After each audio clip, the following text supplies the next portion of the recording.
여러분, 동양의 큰 부자들 치고 이 식물이 집안에 없는 사람이 없습니다. 여러분, 이제 이 식물을 한번 키워보세요. 분명 여러분의 가정에는 행운이 가득 들어올 것이며 또 여러분이 하시는 모든 일들에서 큰 번영을 얻게 되실 것입니다. 여러분, 안녕하세요. 이정재입니다. 여러분, 우리 전통 풍수학에서는 이 식물에 관한 이야기를 참 많이 하고 있습니다. 그중 여러분이 먼저 아셔야 할 것이 집안에 있으면 안 되는 식물과 또 나무들이겠죠. 먼저 마당에는 나무 그늘이 집을 덮는 나무가 있어서는 안 되며 또 실내에는 사람의 키보다 더 큰 식물이 있어서는 안 되는 거예요. 여러분, 이런 풍수상 양택은 해가 많이 비치는 양기가 강한 곳이어야 하는데 식물의 그늘이 크면 음기가 강한 땅이 되어 그것은 흉당으로 변하게 되기에 그러하다고 하는 거예요. 물론 실내 역시 그러하죠. 사람의 생기가 식물의 생기에 뒤덮이게 되면 식구들에게 불행이 찾아오게 된다고 말하고 있다는 것이죠. 다음으로 또 넝쿨 식물을 기르는 것은 좋지 못하다고 말을 하고 있습니다. 이는 과거 폐가를 연상시키는 것이기에 그러하다고 하는 것인데요. 물론 이런 것이라도 가지를 자주 잘라주어 그 모양의 아름다움을 만들어낼 수 있다면 큰 문제가 될 것은 없을 것입니다. 다만 게을러서 그 식물의 가지가 여기저기 걸려지게 된다면 그 가정은 반드시 불행이 생긴다라고 말을 하고 있다는 거예요. 다음으로 가시가 많은 선인장은 갈등과 다툼을 야기시킨다고 하는데요. 이 역시 식물의 크기가 너무 큰 것이 아니고 아주 작은 것이라면 문제가 될 것은 없습니다. 풍수는 바로 무의식을 자극하는 학문이라는 점에서 이 선인장의 가시가 갈등을 야기시킨다고 하여서 그러한 것이지만 이것이 작고 아주 귀여운 것이라면 오히려 다정함이 더 생기게 되겠죠. 다음으로 죽은 식물이나 또 죽어가는 식물이 집안에 있어서 안 된다라고 하는 것은 집안에 사기가 생기는 것을 경계해서 그런 말을 하는 거예요. 사람이 사는 집은 항상 생기가 강한 곳이어야 한다는 것이죠. 자, 그럼 집안에서 기르거나 가게나 사업체에서 기르면 좋은 식물은 과연 무엇이 있을까요? 첫 번째로 여러분, 나는 번영과 성취를 가져오는 최고의 식물입니다. 여러분, 주역에 보면 이런 말이 있습니다. 동심지연이면 기유열한이라고 말이에요. 이 말은 같은 마음을 가진 사람의 말은 그 향기가 난초와 같다라는 말이며 자신의 마음을 알아주는 진정한 벗이며 또 평생을 변하지 않을 굳은 관계라는 의미의 말이에요. 맞습니다. 바로 가족애를 말하는 것이며 변치 않을 마음을 강조하는 것이죠.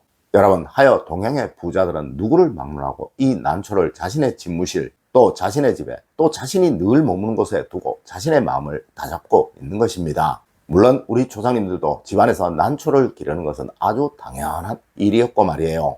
여러분, 풍수적으로 집안에서 기르기에 이 난초만큼 좋은 것은 없습니다. 동양의 모든 부자들이 이 난초를 집안에서 소중하게 기르고 있다는 것은 뭔가 큰 의미가 있어서 그런 것이겠죠. 여러분, 이 난초를 침실로 들어가는 문 입구 옆에 하나만 두고 길러보세요.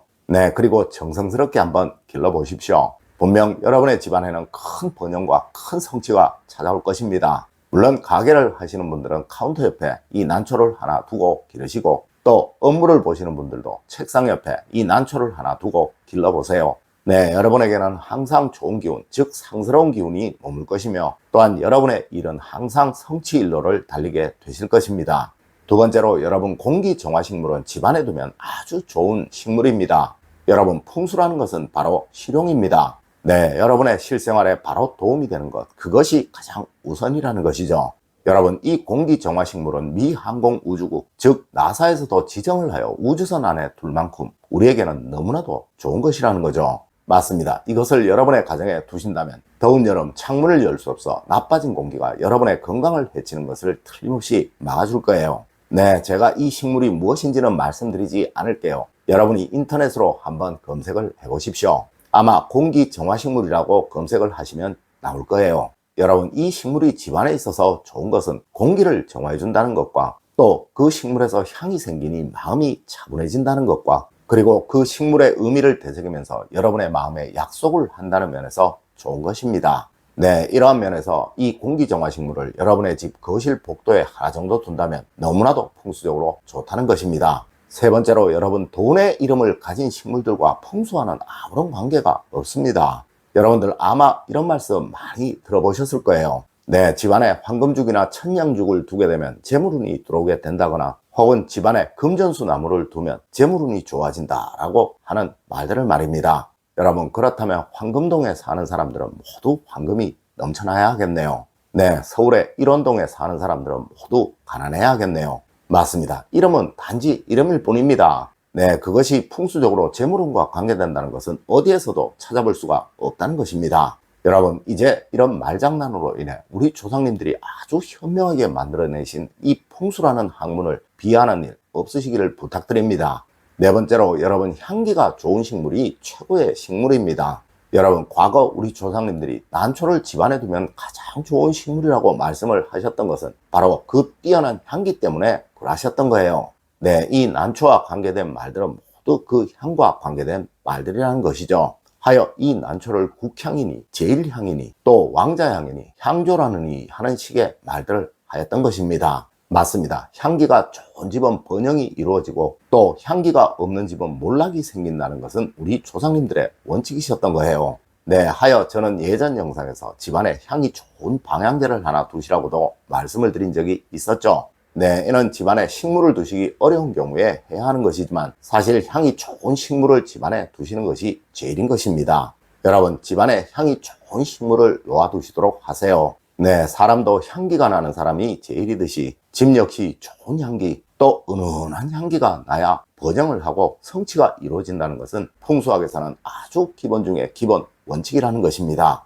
다섯 번째로, 여러분, 부자들은 집안에 식물을 무조건 둡니다. 여러분, 집안에 식물이 잘 길러지는 집치고 절대 가난한 집은 없습니다. 그리고 또 부잣집치고 절대 집안에 식물이 없는 집이 없다는 것이죠. 물론 과거 수백 년 동안 부를 만들어내었고 또 지켜내었던 우리 고택들을 찾아가 봐도 마당에 꽃이 없고 작은 나무가 없는 집은 없어요. 네, 이는 집안에 식물이 있어야 부자가 된다는 이야기와도 동일한 이야기겠죠. 여러분, 작든 크든 집안에 식물을 꼭 두십시오.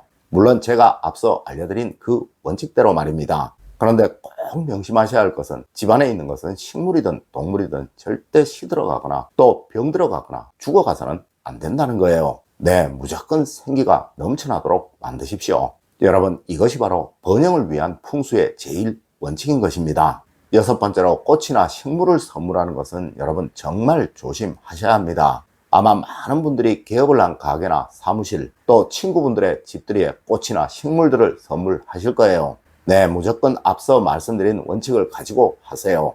여러분, 선물이 정말 어려운 것은 그 선물을 잘못 관리하게 되면 주신 분에 대한 큰 신뢰이기에 그러한 것입니다. 네, 그렇다면 주실 때 상대방이 최선을 다해 정성을 다해 관리를 할 수 있는 것을 주셔야 하겠죠. 맞습니다. 절대 함부로 쉽게 선물하지 마시라는 거예요. 여러분, 우리 조상님들은 이 꽃과 식물을 친구에 비유하셨습니다. 여러분, 오늘은 집안에서 기르면 번영과 성취를 가져온다는 꽃과 식물에 관한 이야기를 해드렸습니다. 오늘 제가 알려드린 이야기 여러분들 꼭 명심하시길 부탁드리며 오늘의 이야기를 마치도록 하겠습니다. 늘 올바른 학문과 올바른 지식을 여러분들께 전하도록 노력하겠습니다. 여러분, 긴 시간 감사드립니다. 감사합니다.